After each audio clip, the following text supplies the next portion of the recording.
But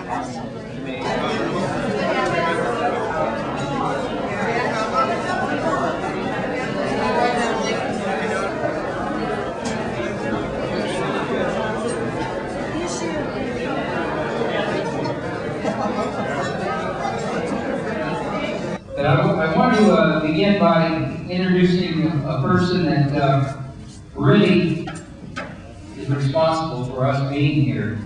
A round of applause for Durango's Mr. Marathon, the founder of the Durango Marathon, Matt Kelly. Thanks, Leo.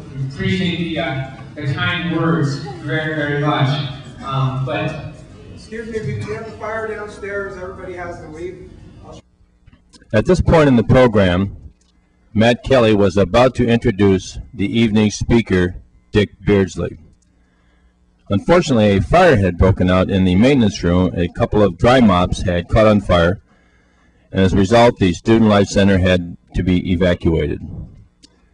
However, we did record some of Dick Beardsley's remarks earlier in the day and offer those to you at this point. Hi. We're here with Dick Beardsley, one of our country's top marathoners, and he's also now an author. He's the author of Staying the Course. And Dick, we want to ask you a few questions about your book. I read it. I enjoyed every minute of it. In fact, I couldn't put it down. But it's a little different than usual running books, isn't it? Yeah, it really is. Like I tell runners, if they're looking for a book that's going to be filled with workouts and how to run a faster marathon and how to train, then they really probably don't want to buy that book. But if they want to get motivated, inspired, whether they're a runner or not a runner, then the book is for them. Tell us a little bit about some of the experiences you had. It's like we were just saying yesterday, you're the cat with 9 lives. Yeah, it's one of those things, running wise, I was really not much of a runner at all in high school, but I was fortunate, had a lot of good coaches that kind of propelled me along the way. And then with my running, I had, I couldn't have been blessed more. I mean, I never thought I'd get to where I did with running when I was a kid in high school, barely able to make the varsity team. And then, when I got through with my competitive days, I had a string of accidents that happened that I think if they would have been strung out over a person's, say, if they lived to be 90, nobody would think anything of it. But it kind of started in 1989 with a bad farm accident. And then, a couple of years later, I was in a bad car accident. Then I got hit by a truck out running.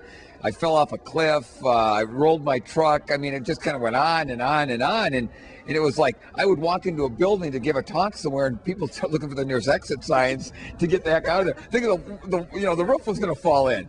But, I never looked at it as like, gosh, what's going to happen next? It's just, they happen, and they happen close together. And now they're starting to spread out a little bit. So that's good. That's good. Well, one of the other things I enjoyed about your book was you do talk about some of your famous races, especially your Duel in the Sun with Alberto Salazar.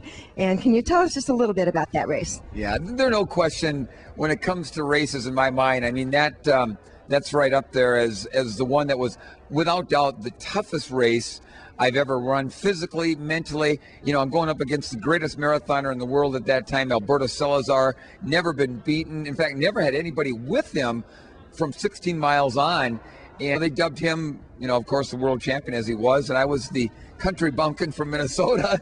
But it was one of those things, the race went out and we went out like, a mad dash. And I felt terrible the first 5 miles, but I hung in there, got my rhythm going. And then Alberto and I were virtually never more than an arm length apart right until towards the end. And then, I got a bad cramp, stepped in a pothole, but I caught back up to him.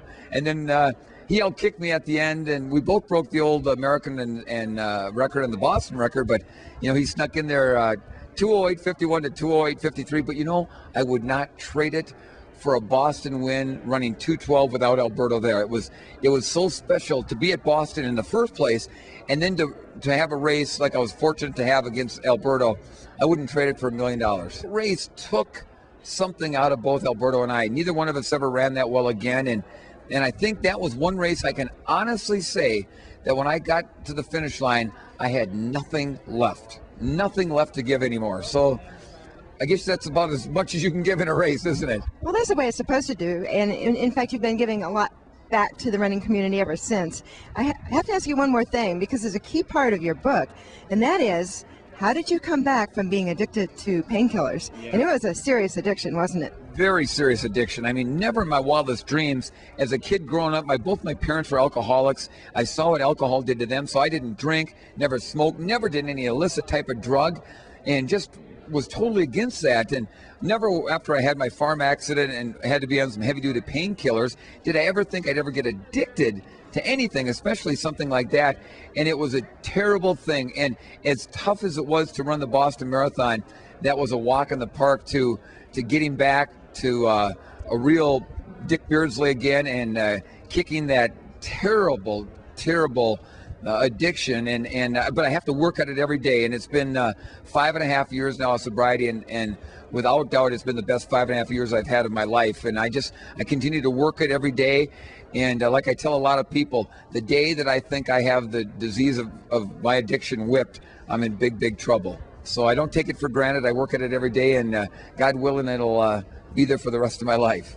Well, it seems like you're doing quite well. You seem like a pretty cheerful guy. And for all of you who are here today, do make the time to read Dick Beardsley's book. It's really a lot of fun, and it's very inspiring, whether you're a runner or not.